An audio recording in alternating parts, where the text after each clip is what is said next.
I'm Corbett Wall with DV Auction, here with your feeder flash for Monday, August the 9th, brought to you in part by Joplin Regional Stockyards.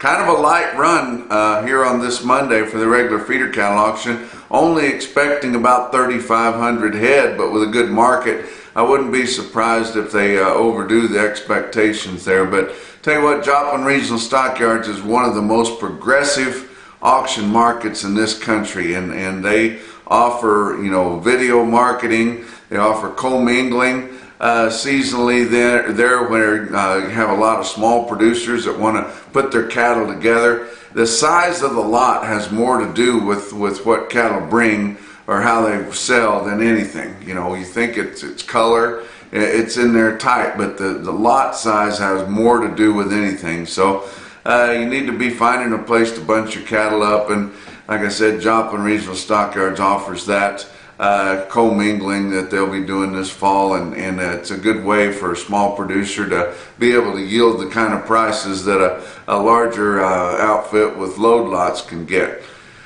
But talk about what happened late last week.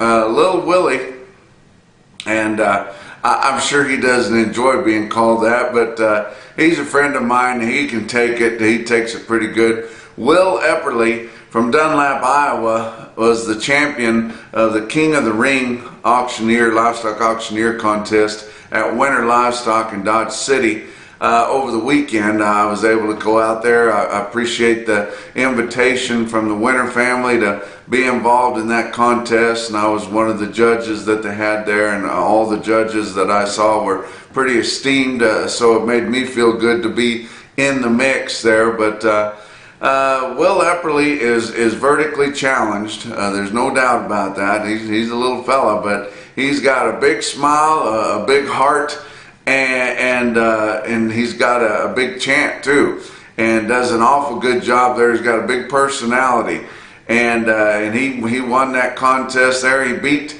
my buddy Jay Romine by 1 point. Jay Romine was the reserve champion there at the contest. First runner-up was another friend of mine, Neil Beret. Runs the market there and owns it up there in Mankato, Kansas. But then second runner-up, which I was glad to see up there and competing for the top spots, was my old mentor, Kenny Wilcox from Arkansas.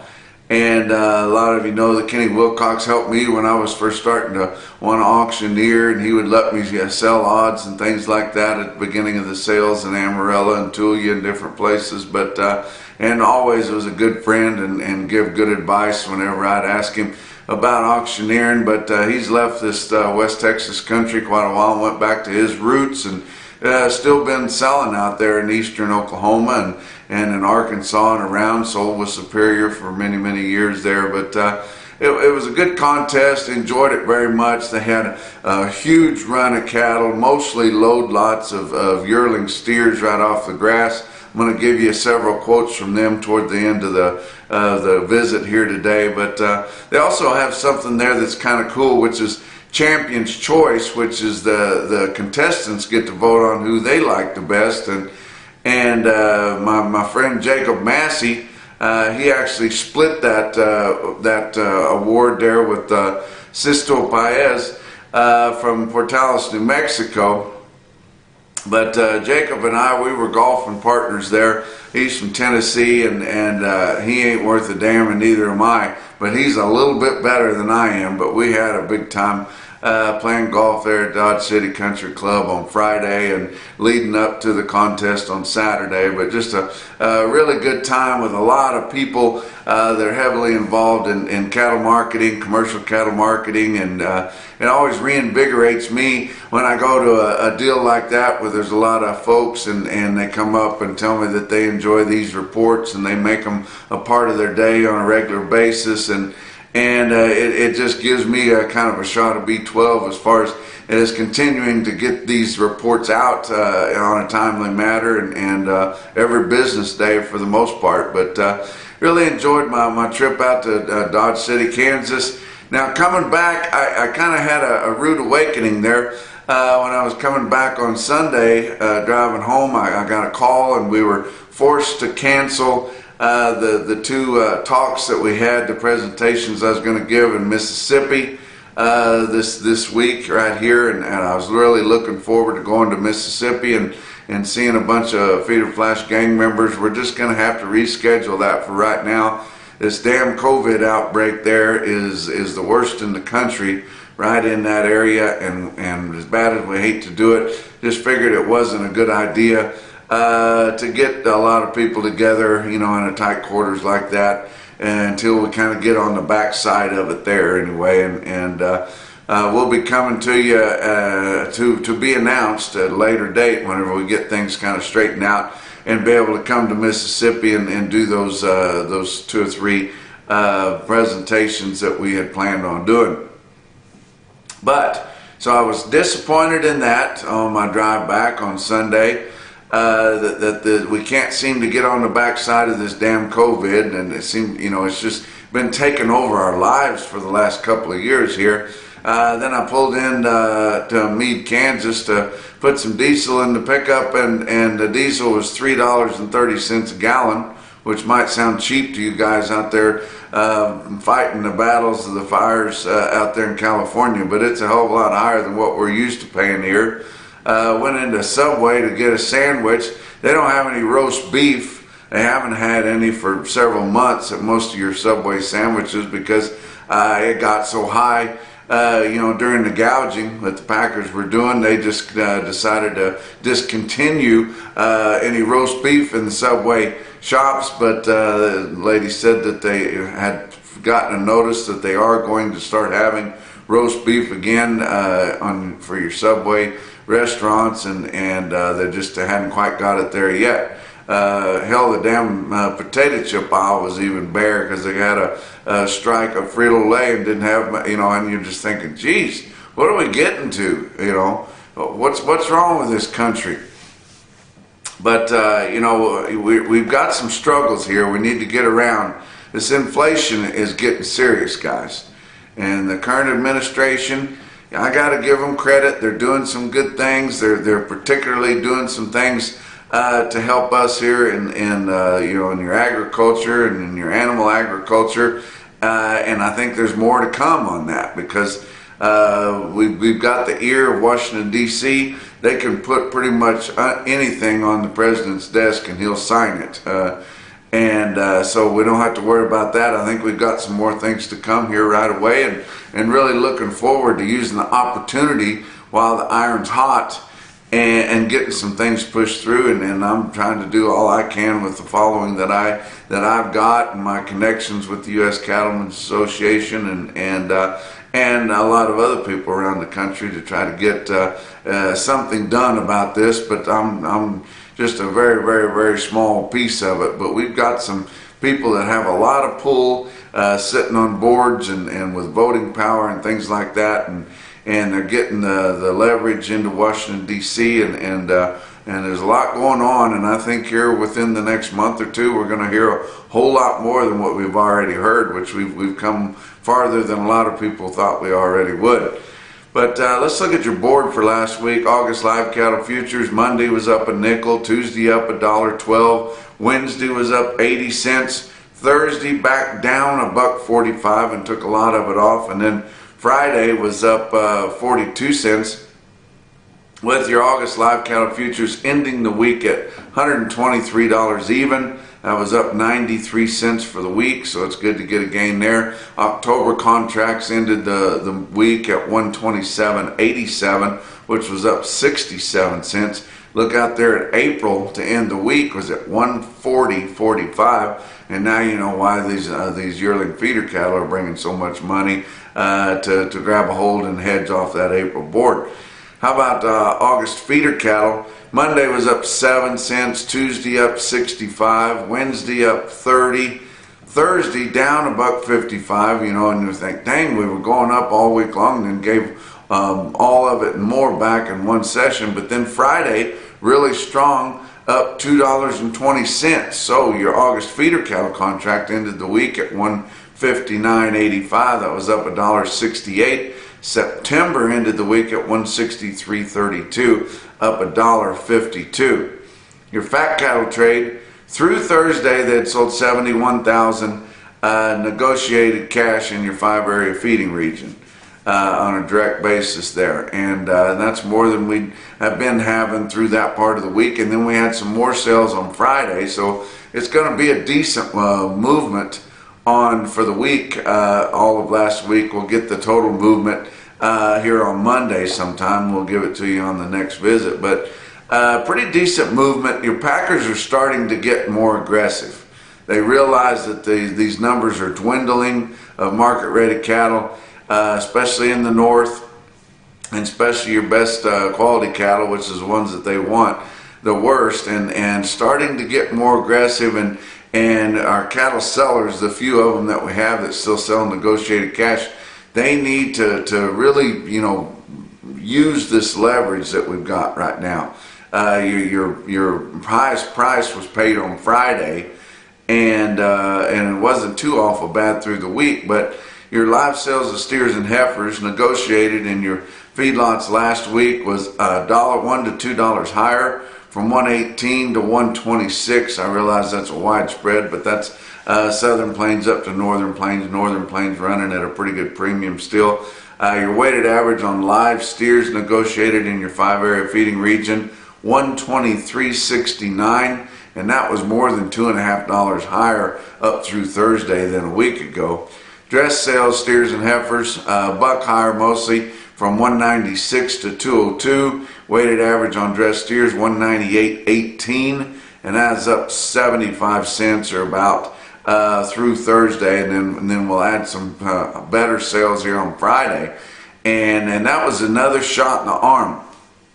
Tell you what, being at that sale there at Winter Livestock in Dodge City on Saturday, it was really good. I mean, we started the contest at 9 o'clock, and they started running load lots of yearlings right off the bat. So it was really good then. Went through the first round. All the auctioneers went through and did their drafts once, and then we took a little break, about a 20-minute break. And everybody was stirring around when you went down in the lobby and things, talking about a string of cattle in Nebraska as heifers that bring 127.50 live basis there, and that was to a regional packer. That was a big news there. There was some other guys walking around there that had just sold cattle in Kansas. They didn't get them confirmed. May have been too late to get those in, or maybe they just didn't get them in. That had sold cattle in Kansas at 122. The best they had done all week was 120 in Kansas. Now, Texas had a little bit of 122. Consolidated Beef Producers got that on their Texas sales, but that was about it in the Southern Plains, and everything else was at 120. But 122 trade in Kansas, and the cattle are going to come early this week. So we've got a pretty good seat here, guys, as cattle people, if they want to just use it, dig in, and try to gain some ground on this market position while they have an opportunity. But on Friday, Iowa had confirmed sales of 1,300 head, 27,300 head for the week. Live sales on Friday, 125 to 126. Dress sales, 197 to 198.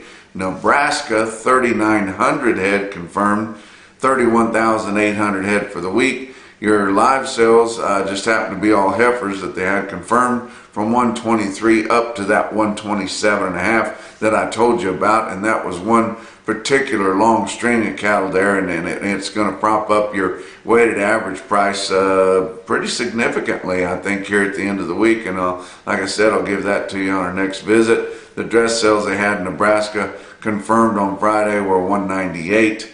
Like I said, Kansas didn't have any confirmed sales, but there's some 122 out there because I heard it too many places. 10,400 head for the week. That's not robust. Texas had one load at 120 on Friday, only 6,700 head for the week. That's not robust in Texas. That's another trigger buster, but all of a sudden they keep finding these negotiated grid cattle to come in, and they're making like that was part of the deal, and that wasn't the original deal. But still, decent movement in your 5 area. We'll find out what it is. It's going to get up there somewhere close to 80,000 or better. Your slaughter, decent clip, 641,000, and we had some notable problems in a few major packing plants, so it could have been better than this, but 641,000 for the week last week, and only 48,000 on the Saturday. These packers talking about they need, need kill slots and shackle space, turn the gas up on Saturday, and they can get quite a bit more product harvested and ready for processing. But that 641,000 for the week was 8,000 less than last week, 8,000 more than the same week a year ago. Box beef cutout values soaring back up there. Basically, for choice cattle, your packers are charging their customers $3 a pound dressed, and they're only wanting to give $2 a pound dressed for the cattle. And you're talking about an 800-900 pound carcass. They're making still pretty good money, getting back up there again.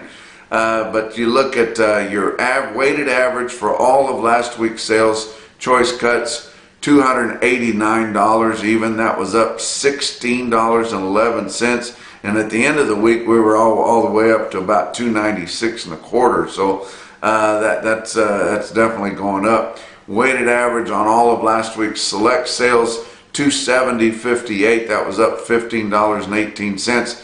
And your late week quote Friday afternoon on select cuts was over $277. So gained quite a bit of ground right back, and that seasonal low hit bounced and just been going crazy ever since.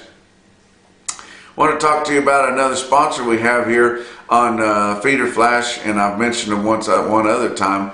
Ag Defense Risk Management. It's out of Western Oklahoma, guys, and they're the ones that you can talk to that will help you with the Livestock Risk Protection Program, the LRP, which is subsidized to a certain extent from the government. It's a really, really good way to hedge your cattle, guys.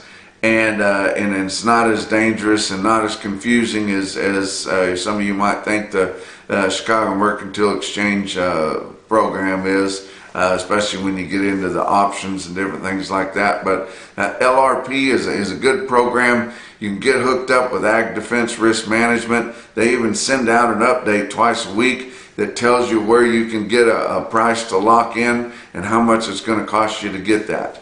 And so you can establish a floor price, leave the top side wide open with no upfront costs or margin calls. Either call this number or give a look at agdefenserm.com.